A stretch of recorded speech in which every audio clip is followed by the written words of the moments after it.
Someone was really mad, and Mildred boldly stepped up to roast him. What a riot. Holy cow. Mildred was found by the cops right at work. They had just received the report from the chubby dentist. Subtitle, so Mildred had to go to the police station with them. Later, when I asked why he spared the dentist's aid, but Mildred denied doing so. He said it was a slip-up. Then I didn't want to dwell on it. He knew Mildred was short of cash, selling her ex-trailer for the first month's rent. That was cobbled together too. As they chatted, they moved on to talk about Mildred's ex-hubby, Charlie. Now, Charlie is shacking up with a 19-year-old girl who works at the zoo. He used to be a cop, but got kicked out for domestic abuse against. Then I was curious to know Charlie's opinion as a former policeman on the Billboard incident, but Mildred stated that Charlie knew nothing about it, causing her to be frightened and seek shelter everywhere. She rushed her for help. Vanna was hospitalized, and during this he told his men to spare Mildred. On her way home, his son saw the billboards again, deeply disappointed by his mom's deeds, emerging from his sister's lost shadow, yet now daily reminded. Billboards reminding him of his sister made him resent his mother, hiding in his room like a hermit and refusing to speak to her. To ease tension, Mildred humorously spooned rice onto her son's face. "You're hopeless," he exclaimed. "Not me." Just then, Robbie heard his dad's voice and darted out in excitement. Of course, Charlie sought Mildred again over the billboards. After Robbie greeted his dad's new girlfriend, he turned and entered. Charlie confronted Mildred about the billboards right away. Despite 7 years apart, tension still simmered. When Mildred mentioned using the proceeds from selling her trailer for the billboards, Charlie flipped the table in a fit of rage.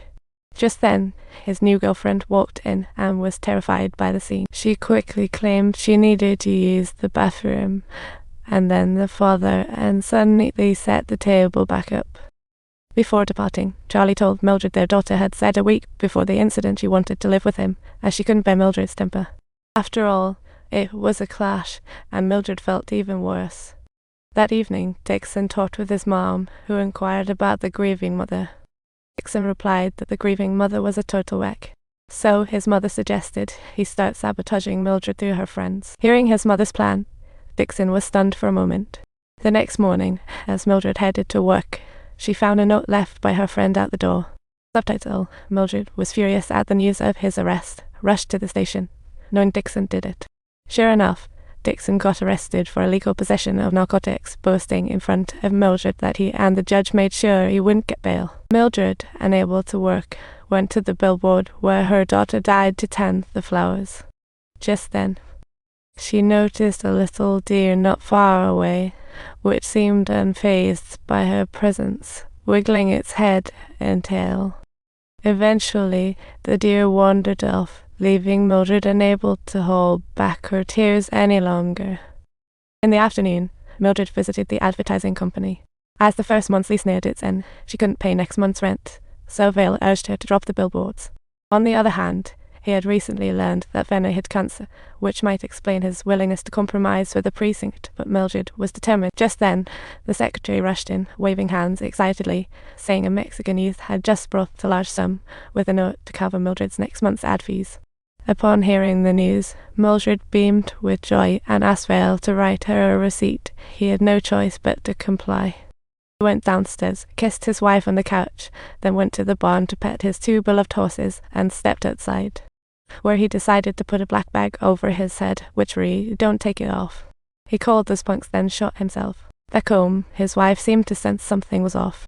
She found a long letter from Venoy in their room, knowing she'd be upset after reading. So, she first apologized, then said her wish to die wasn't linked to the billboards. She just didn't want to burden her wife and her remaining time.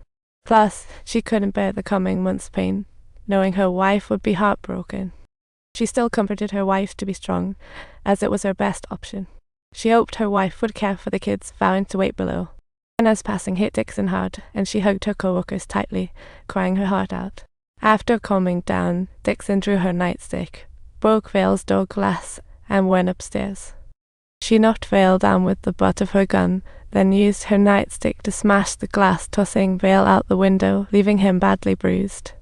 Before leaving, Dixon delivered a final punch, but a newcomer replacing Venoy saw it. An old cop witnessed it. He didn't press charges, but ordered him to leave the station immediately. He was fired. The day after Venna's death, Neil dropped his son off at school but got splashed with liquid. Furious, he ignored his son's protests and stepped out of the car to confront the kids. What about you, guys? Do you know who threw that bottle? It's nothing. I got nothing. The dude was just... He then turned around with a blank face and walked away. Not long after, Venna's wife found Neil, bringing him a letter from her husband. I'm so sorry, Mr. Venna. Is that really you? It is indeed. This must be your best resolution. This proves they're your dead cops. Are they your dead cops?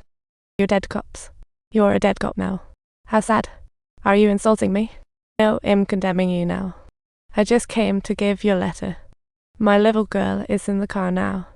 I do really rather not chat here. With that, she turned and walked away. Neil opened the letter, where Venna expressed her deep guilt for not catching the killer all this time. She said she had kept this case in mind, but found no breakthrough, hoping Neil would understand.